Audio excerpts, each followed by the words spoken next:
বন্ধুরা, আজকে আমি তোমাদের সঙ্গে শেয়ার করব আমার মায়ের হাতে তৈরি করা সরকাটা দুধের ঘি। দেখো কত সুন্দর ঘি, এর কালার কত সুন্দর, এর কোনো ভেজাল নেই এই ঘিয়ে।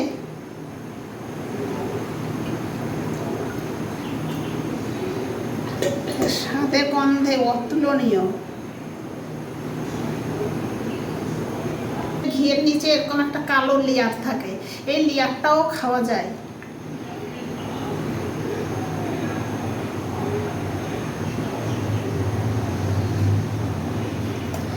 এই ঘি দিয়েই আমি এখন আলু ভর্তা মাখবো।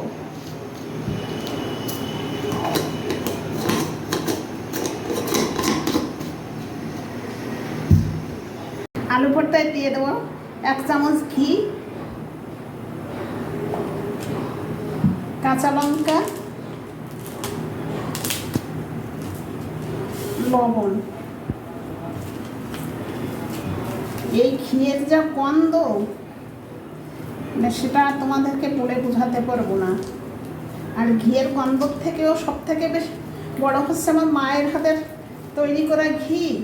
এই ঘি একটা মা গন্ধ, এইভাবে ভুলার নয়।